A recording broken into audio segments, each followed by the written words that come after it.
오늘 설교 성경 본문 말씀 제가 봉독하겠습니다. 사도행전 7장 38절부터 44절까지입니다. 거룩하신 하나님의 말씀입니다. 시내 산에서 말하던 그 천사와 우리 조상들과 함께 광야 교회에 있었고 또 살아있는 말씀을 받아 우리에게 주던 자가 이 사람이라. 우리 조상들이 모세에게 복종하지 아니하고자 하여 거절하며 그 마음이 도리어 애굽으로 향하여 아론더로 이르되 우리를 인도할 신들을 우리를 위하여 만들라. 애굽 땅에서 우리를 인도하던 이 모세는 어떻게 되었는지 알지 못하노라 하고, 그때 그들이 송아지를 만들어 그 우상 앞에 제사하며 자기 손으로 만든 것을 기뻐하더니 하나님이 외면하사 그들을 그 하늘의 군대 섬기는 일에 버려 두셨으니 이는 선지자의 책에 기록된 바 이스라엘의 집이여 너희가 광야에서 40년간 희생과 제물을 내게 드린 일이 있었느냐? 몰록의 장막과 신 레판의 별을 받들었으며 이것은 너희가 절하고자 하여 만든 형상이로다. 내가 너희를 바벨론 밖으로 옮기리라 함과 같으니라. 광야에서 우리 조상들에게 증거의 장막이 있었으니 이것은 모세에게 말씀하시니가 명하사 그가 본 그 양식대로 만들게 하신 것이라. 아멘. 성경 전체에서 참 좋은 구절들이 있지요. 어떤 한 구절, 그냥 그것만 딱 붙잡아도 굉장히 좋은 구절이 있습니다. 제가 그런 좋은 구절 하나 먼저 읽어드리겠습니다. 제가 읽어드리는 이 구절이 여러분 가정의 축복이 되기를 바라고 특별히 여러분의 아들, 딸, 손자, 손녀들에게 이 말씀이 이루어지기를 간절히 바랍니다. 지혜 있는 자는 궁창의 빛과 같이 빛날 것이요 많은 사람을 옳은 대로 돌아오게 한 자는 별과 같이 영원토록 빛나리라. 아멘. 다니엘서 12장 3절입니다. 하나님의 사람 다니엘이 성령의 감동으로 예언한 말씀입니다. 보석같이 귀한 내용이죠. 많은 그리스도인들이 또 사랑하는 말씀입니다. 이 말씀이 이루어지는 것처럼 큰 복은 없습니다. 누구나 다 명예를 바라고 또 이름이 빛나기를 바라지요. 여러분의 생애가 이러하기를 축복합니다. 특별히 여러분의 자녀와 손자, 손녀 그리고 후손들 중에 하늘의 별처럼 영원토록 빛나는 그런 인물들이 많이 나기를 주님의 이름으로 축복합니다. 교회의 역사에 별처럼 길이 남은 하나님의 사람들이 있습니다. 그리스도인은 이런 신앙의 선진들을 바라보며 인생 여정을 걷습니다. 사람 누구나 자기가 표상으로 삼는 또는 모범으로 삼는 어떤 사람이 있지요. 예를 들자면 어떤 젊은이가 직장에 처음 들어갔는데 그 직장에서 임원급인 아주 쟁쟁한 어떤 선배가 있을 때, 야, 나는 20년 후에 내가 저 자리에 올라갈 거야. 이런 것부터 시작해서, 또는 음악을 공부하는 학생이 악기든 성악이든 어떤 세계적인 음악가를 보고, 내가 저 사람처럼 될 거야. 그러니까 영어로 말하면 롤 모델이 되는 그런 사람이 있죠. 어린아이들에게 위인전을 일으키는 것은 참 좋습니다. 그 아이들에게 상상을 주고 그리고 따라갈 표상을 주는 거지요. 그런데 그리스도인은 신앙의 선진들을 바라보며 걸어갑니다. 성경에는 이런 사람들이 걸어간 삶의 발자국이 기록되어 있습니다. 그리고 이런 사람들은 모두 하나같이 예수 그리스도를 바라보고 삶의 길을 걸었습니다. 그러니까 그리스도인들이 신앙의 선진들을 바라본다 하는 것은 예수 그리스도를 본다는 것을 뜻합니다. 그러니까 그 신앙의 선진들을 통해서 그분이 따라간 예수 그리스도, 다 그리스도, 그분을 본받는 거지요. 스데반이라는 분은 예수님을 깊이 사랑하며 따라간 사람 중에서 아주 참 특별한 분입니다. 우리는 스데반의 삶에서 예수님의 모습을 봅니다. 예수님께서 사형 선고를 받은 죄목이 두 가지입니다. 유대인의 법정에서 먼저 신성모독으로 사형 선고를 받았죠. 그러니까 예수님이 하나님의 아들이라고 자기 자신이 그렇게 얘기하면서 하나님과 자신을 같은 등급에 놓았다. 이게 바로 예수님께서 신성을 모독했다. 이런 죄목입니다. 유대인의 법정에서는 그렇고요.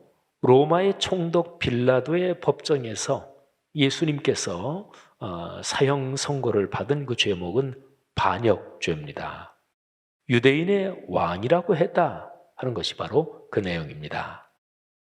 그런데요, 예수님이 이제 사복음서를 보면 신성모독죄 그리고 반역죄 이 두 가지 때문에 형식상으로는 사형 선고를 받고 십자가를 집니다. 그러나 이 두 가지 죄목으로 예수님을 걸기 전에 사실은 그 이전에 그 다른 두 가지 사안이 당시의 종교 권력자들, 그러니까 사두개인과 바리새인을 불편하게 만들었습니다. 그리고 이 두 가지 사안 때문에 사실은 그들이 예수님을 죽이려고 했고 기어이 그렇게 죽인 거지요. 그 두 가지 사안은 예수님께서 성전과 율법을 상대화하신 것입니다. 자, 성전, 율법. 자, 한번 이 두 가지가 어떻게 사두개인들과 바리새인들을 불편하게 만들었는지 한번 잘 들어보세요. 사두개인은 세습하는 제사장 가문 사람들입니다. 이들의 삶과 존재에서 예루살렘 성전은 절대적인 가치입니다. 제사장이니까 제사 드리는 성전이 없으면 자기들 삶의 터전이 없어지니까 말이죠. 바리새인은 하나님의 말씀에 목숨을 걸고 일어난 바리새 운동의 후예들입니다. 이들에게는 율법, 곧 기록된 하나님의 말씀이 절대적인 가치였습니다. 그러니까 율법학자들은 거의 대부분이 바리새인들이었습니다. 그러니까 이들은 율법을 연구하고 율법을 가르치고 또 율법을 필사하는 거니까 율법이 이들의 삶에서는 절대 가치죠. 그런데 예수님은 성전과 율법 이 두 가지를 상대화하셨습니다.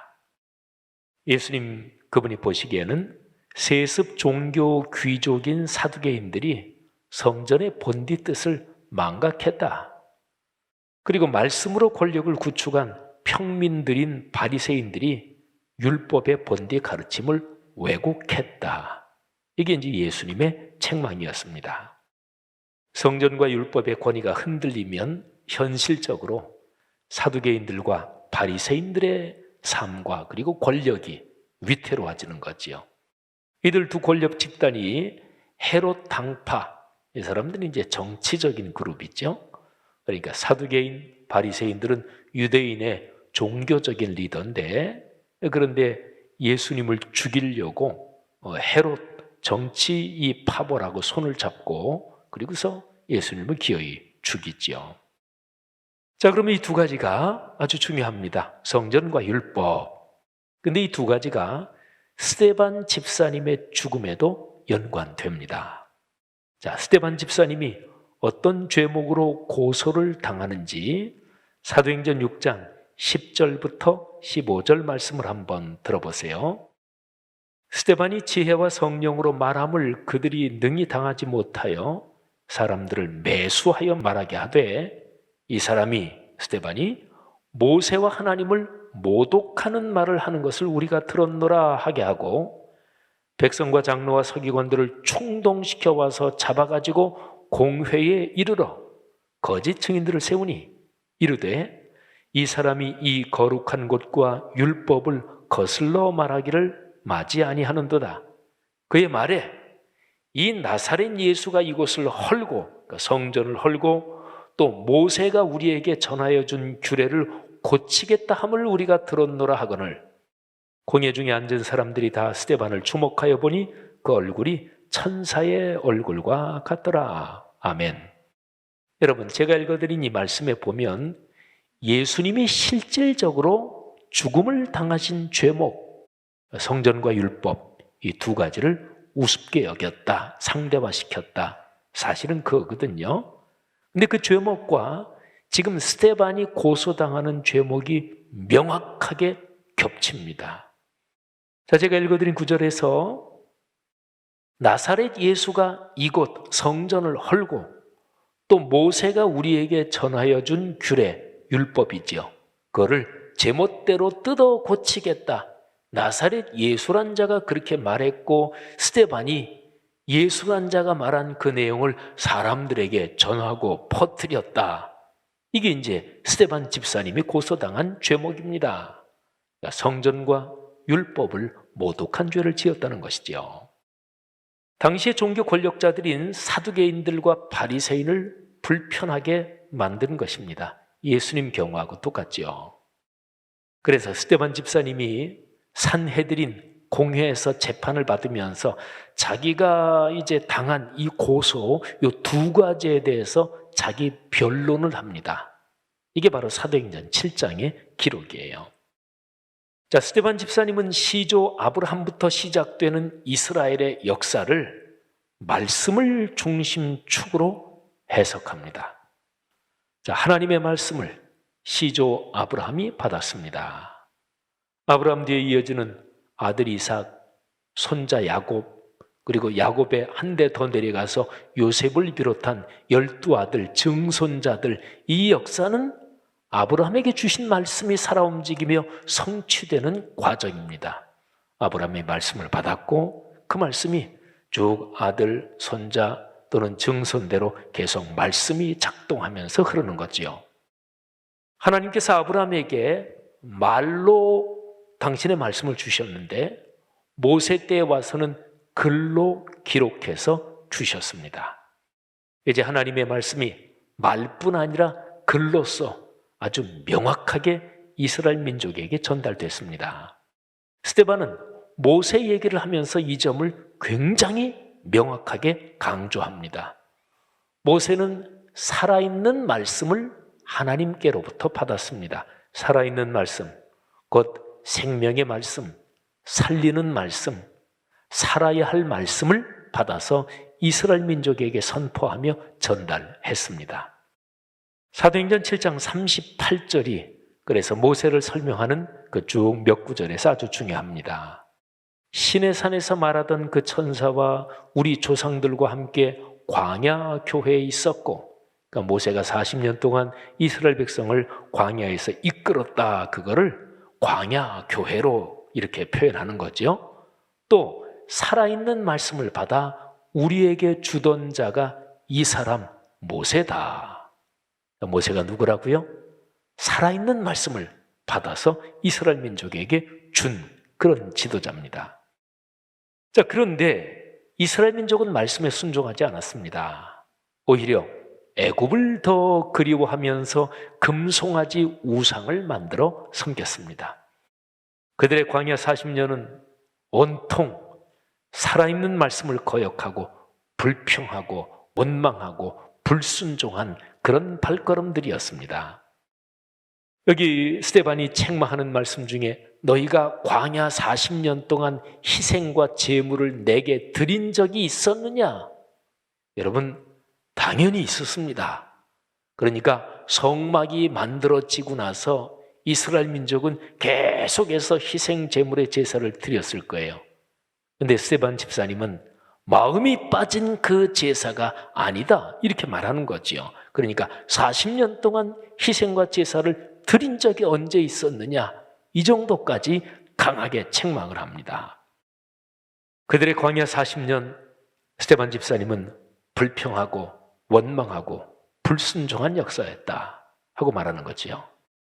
스데반은 지금 이스라엘의 전통을 이어간다고 자처하는 사두개인과 바리새인의 최고 지도자들 앞에서 아주 강력하게 너희가 너희 조상처럼 말씀을 거역했다 이렇게 책망합니다.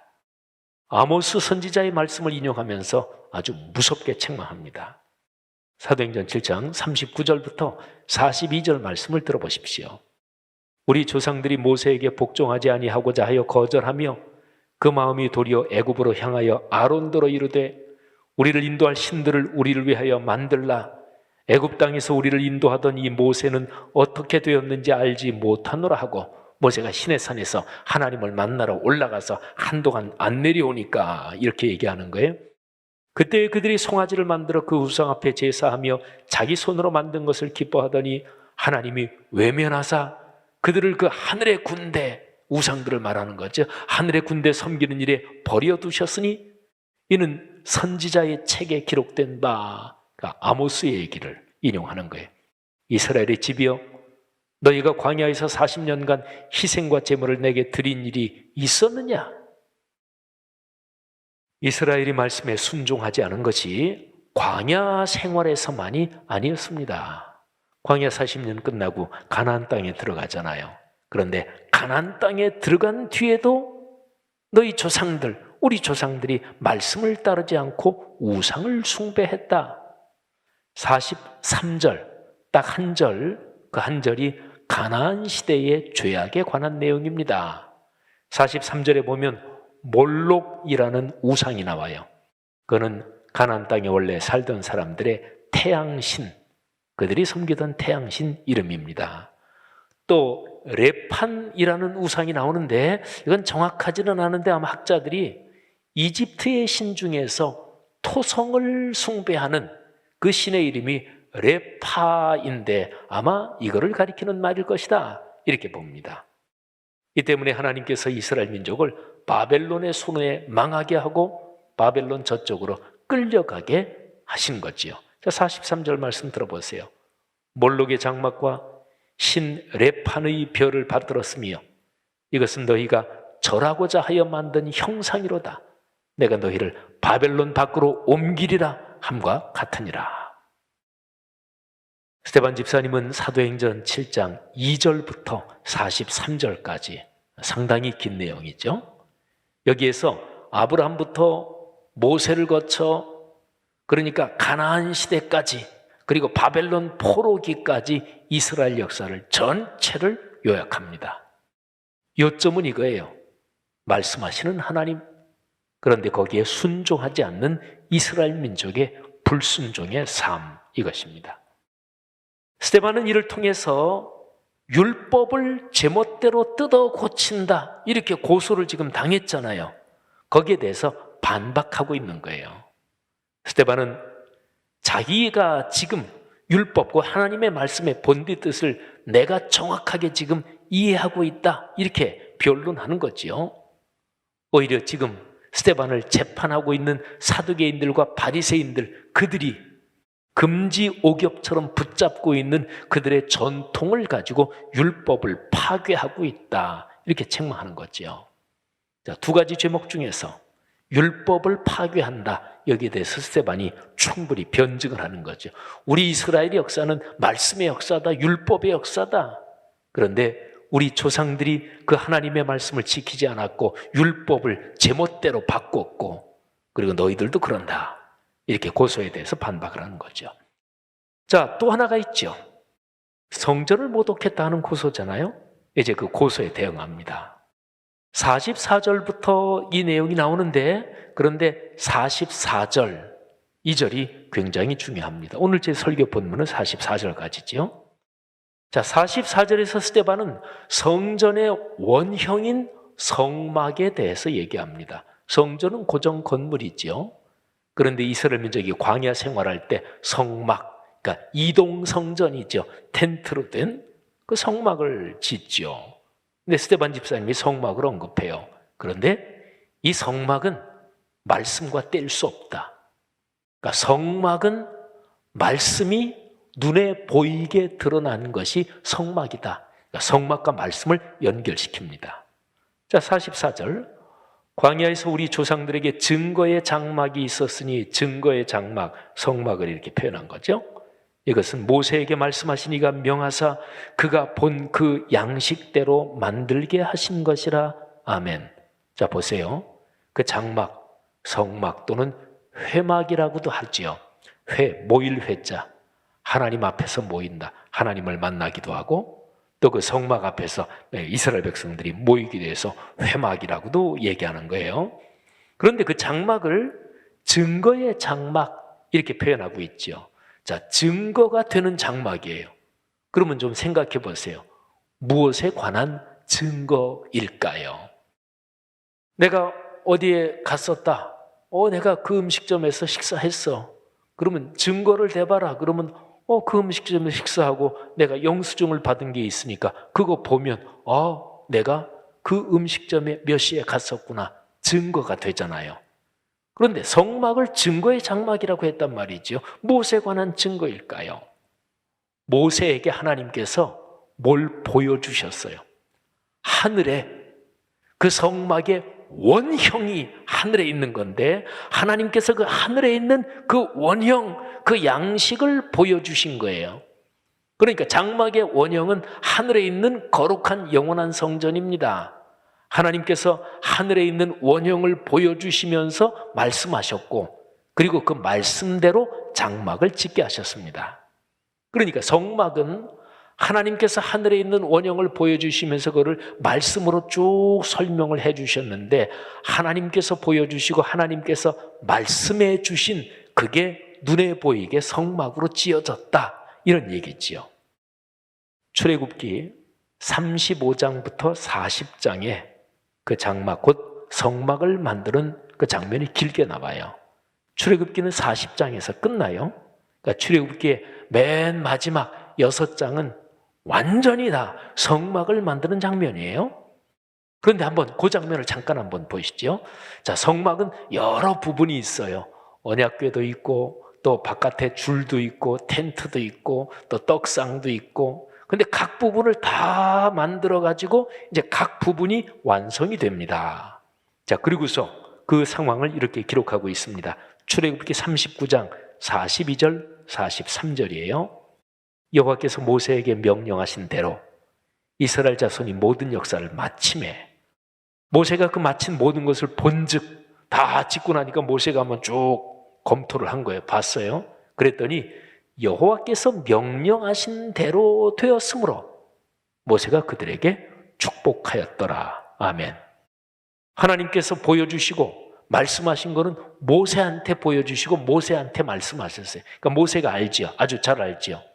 그래서 모세가 그걸 다 전달을 하고 그리고 기술자들이 기도하면서 그걸 각 부분을 다 만들었어요. 그리고 모세가 다 보니까 하나님께서 말씀하신 대로 명령하신 대로 그대로 잘 됐어요. 그래서 축복하는 거예요. 자, 여호와께서 명령하신 대로 말씀하신 대로 이게 중요합니다. 이제 완성된 각 부분을 짜 맞추고 합치는 작업이 시작됩니다. 출애굽기 40장 16절 17절인데요. 그런데 여기서도 여호와께서 명령하신 대로 그러니까 하나님이 말씀하신 대로 말씀대로 되었다 이 표현이 얼마나 강조되는지를 한번 들어보세요. 모세가 그같이 행하매 곧 여호와께서 자기에게 명령하신 대로 말씀대로 다 행하였더라. 둘째 해 첫째 달 애굽에서 나온 때부터 시작해서 만 2년이 지나고 그리고 첫째 달 곧 그 달 초하루에 성막을 세우니라. 각 부분 다 만든 거를 이제 짜 맞추고 세우는 거예요. 성막을 세우는 각 작업이 이어집니다. 그런데 한 부분 작업이 끝날 때마다 같은 내용이 반복이 돼요. 여호와께서 모세에게 명령하신 대로 되니라. 이 표현이 계속 반복됩니다. 다른 말로 말씀대로 됐다. 말씀에 순종했다는 거죠. 한번 쭉 들어보실까요?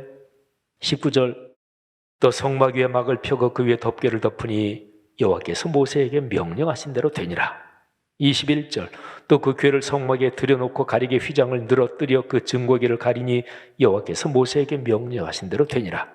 23절 또 여호와 앞 그 상 위에 떡을 진설하니 여호와께서 모세에게 명령하신 대로 되니라. 25절 또 여호와 앞에 등잔대에 불을 켜니 여호와께서 모세에게 명령하신 대로 되니라. 27절 그 위에 향기로운 향을 사르니 여호와께서 모세에게 명령하신 대로 되니라. 29절 또 회막의 성막 문 앞에 번제단을 두고 번제와 소제를 그 위에 드리니 여호와께서 모세에게 명령하신 대로 되니라. 32절 그들이 회막에 들어갈 때와 제단에 가까이 갈 때에 씻었으니, 그러니까 아론과 그 자손들, 말하자면 제사장들의 예법을 말하는 거예요. 여호와께서 모세에게 명령하신 대로 되니라. 아멘. 40장까지 출애굽기가 있다 그랬죠. 근데 출애굽기의 제일 끝은 성막이 완료된 걸로 끝납니다. 그러니까 출애굽기, 거기서 제일 중요한 게 성막을 만드는 작업이에요. 근데 이스라엘 백성이 애굽에서 나왔잖아요. 그리고 광야 40년 생활하죠. 그리고 이제 가나안 땅에 들어가요. 이제 광야에서 제일 중요한 게 두 가지입니다. 기록된 말씀을 받았다, 그리고 성막을 만들었다. 근데 이 두 개가 연결되는 거예요. 성막은 기록된 말씀이 눈에 보이도록 나타난 것입니다. 자, 그러면 잘 보세요. 성막을 완성하고 나서 어떤 일이 벌어졌을까요? 출애굽기 40장 33절부터 38절을 제가 읽어드릴 테니까 들어보세요. 이게 출애굽기의 제일 끄트머리예요. 38절까지 하고서 출애굽기가 끝나는 거예요. 들어보세요. 그는 또 성막과 제단 주위 뜰에 포장을 치고 뜰 문에 휘장을 다니라. 모세가 이같이 역사를 마치니 구름이 회막에 덮이고 여호와의 영광이 성막에 충만하매 모세가 회막에 들어갈 수 없었으니, 그러니까 모세가 들어갈 수 없을 정도로 하나님의 영광이 구름이 회막 위에 덮이고 여호와의 영광이 성막에 충만함이었으며, 구름이 성막 위에서 떠오를 때는 이스라엘 자손이 그 모든 행진하는 길에 앞으로 나아갔고, 구름이 떠오르지 않을 때에는 떠오르는 날까지 나아가지 아니하였으며, 낮에는 여호와의 구름이 성막 위에 있고 밤에는 불이 그 구름 가운데 있음을 이스라엘의 온 족속이 그 모든 행진하는 길에서 그들의 눈으로 보았더라. 아멘. 말씀대로 성막을 만들고 나니 주님께서 함께 하셨습니다. 성막은 말씀으로 동행하시는 하나님을 형상화한 것입니다. 성막 자체가 목적이 아니에요. 성막의 구조와 예법을 통해서 말씀이 살아 움직이는 것을 체험한다. 이게 중요하지요. 말씀을 체험한다. 이게 곧 하나님을 만나는 것이고 하나님을 체험하는 거예요. 성막의 구조, 우리 성도들 대부분 자세히 몰라도 대강은 알죠. 성막의 가장 거룩한 곳, 지극히 거룩한 장소, 지성소, 거기는 하나님을 만나는 곳이에요. 대제사장 딱 한 사람이 1년에 딱 하루밖에 못 들어갑니다. 아주 엄미하고 거룩한 곳이죠. 그런데 그곳에 무엇이 있는지를 생각해 보십시오. 궤 하나가 있죠. 그 궤를 여러 가지 이름으로 불러요. 증거궤, 법궤, 언약궤. 그 궤 안에 뭐가 들어있어요? 10계명이 새겨진 2개의 돌판이 들어있습니다. 이 궤의 이름, 증거궤, 법궤, 언약궤, 이 명칭에서 증거, 이거는 말씀을 가리키는 거예요. 법궤, 법, 말씀을 가리키는 거예요. 언약궤, 언약, 말씀의 약속, 말씀을 가리키는 거예요. 다 말씀을 가리키는 거예요. 그러니까 말씀이 있는 곳에 하나님께서 계십니다. 말씀을 통해서 하나님을 만납니다. 하나님의 활동은 말씀이 작동함으로써 하나님의 역사가 드러납니다. 보세요. 스데반 집사님은 말씀과 성전을 하나로 연결시키면서 사두개인과 바리새인을 강하게 책망합니다. 율법과 성전을 모독했다는 고소에 대하여 오히려 당시의 종교 권력자인 사두개인과 바리새인이 율법과 성전을 모독한 장본인들이라고 책망합니다. 사랑하는 성도 여러분, 지난 10월 31일 주일, 전전주일이죠. 종교개혁 504주년 기념주일이면서 정확하게 종교개혁이 일어난 날입니다. 기독교 2000년 역사에서 가장 중요한 2-3가지 사건 중 하나가 종교개혁입니다. 1517년 10월 31일에 독일의 수도자 마르틴 루터가 비텐베르크 성교회 정문에 95개 조항의 면죄부 반박문을 내걸었습니다. 하나님의 말씀인 성경에 비추어 볼 때 교황의 명령으로 진행되는 면죄부가 옳지 않다, 이렇게 공개적으로 외친 거지요. 하나님의 말씀이 교황보다 더 높은 권위를 갖는다고 선언한 것이지요. 모든 종교개혁자들이 그랬어요. 하나님의 말씀이 기독교 신앙과 존재하는 세계 전체에서 하나님의 말씀이 절대적인 진리요 권위임을 믿고 선포하며 그렇게 살았습니다. 바로 그렇게 해서 하나님의 말씀이 다시 작동하기 시작했습니다. 말씀을 재발견한 운동이 종교개혁이다. 이게 바로 이런 뜻입니다. 그리스도인들이요, 여러분의 삶에서 무엇이 가장 높은 권위를 갖고 있습니까?